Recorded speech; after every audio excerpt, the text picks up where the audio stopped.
मैं मुख्य रूप से बात करूंगा आरएसएस की, भारतीय जनता पार्टी की, जो आज की सांप्रदायिक राजनीति का नेतृत्व कर रहे हैं, जो आज की सांप्रदायिक राजनीति के। तो आरएसएस ने क्या किया?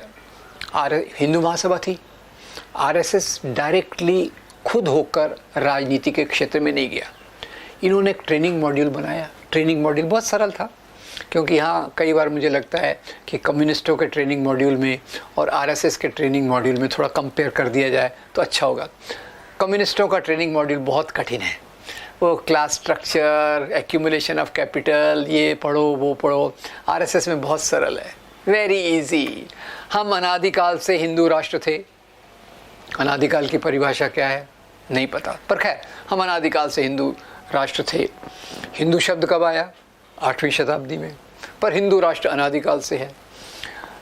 हमारे बीच में हमारी मजबूती का कारण वर्ण व्यवस्था है, और मुसलमानों के आने के बाद वर्ण व्यवस्था, जाति व्यवस्था में ऊंच नीच आ गई।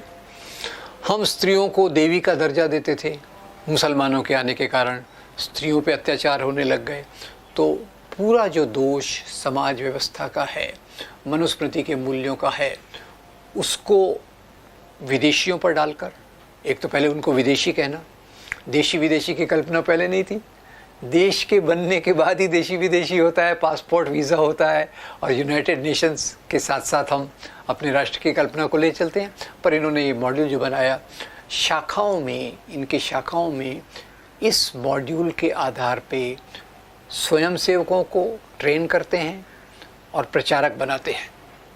ये एक बात उनकी खास है। आज जो सांप्रदायिकता का इतना बड़ा प्रभाव है, उसका मुख्य कारण कोई वैचारिक शुद्धता नहीं है।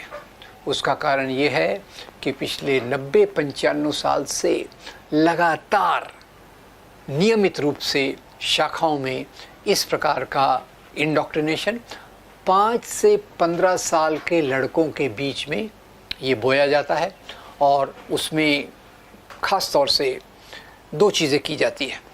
एक, प्राचीन काल का गौरव। प्राचीन काल का गौरव यानी इसमें क्या हो जाएगा?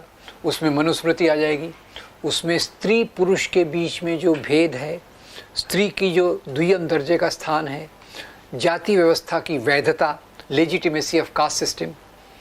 तो आरएसएस का मॉड्यूल बहुत एक सोच समझकर बनाया गया।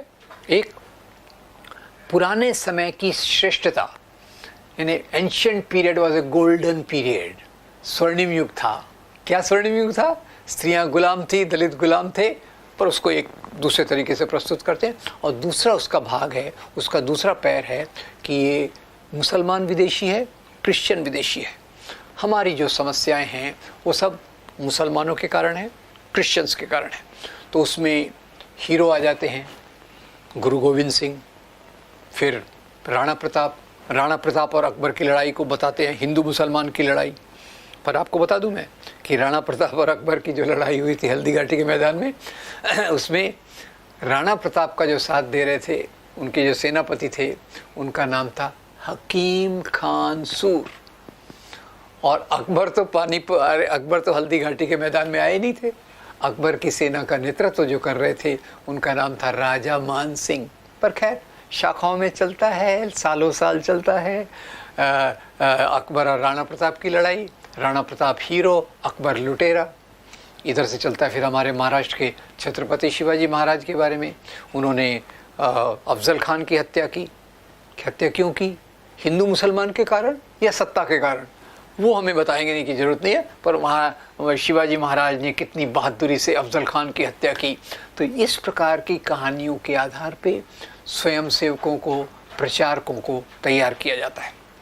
अब ये प्रचारक बाद में चलकर एजुकेशन, शिक्षा के क्षेत्र में जाते हैं, मीडिया के क्षेत्र में जाते हैं, सरकारी नौकरियों में जाते हैं, पुलिस में जाते हैं, ब्यूरोक्रेसी में जाते हैं। मुझे सुनकर बड़ी हैरानी हुई कि ज़्यादातर IAS एकेडमीज़, इनको चलाने वाले आरएसएस के लोग हैं। तो आपके प्रशासन में किस प्रकार के लोग होंगे, सोचिएगा। अभी आजकल सुप्रीम कोर्ट बहुत अच्छे निर्णय दे रहा है। एक बात जो मैंने सुनी कि दिल्ली के दंगों के बारे में पुलिस की जो पार्शियलिटी है उसके बारे में बता रहा है। पर उससे आगे जाके मैं सोचता हूँ पुलिस पार्शियल किया है, क्योंकि अंग्रेज़ों के समय में अंग्रेज़ों ने बहुत बदमाशी की, पर police was impartial after the rights. अभी पुलिस में पार्शियलिटी क्यों आ गई?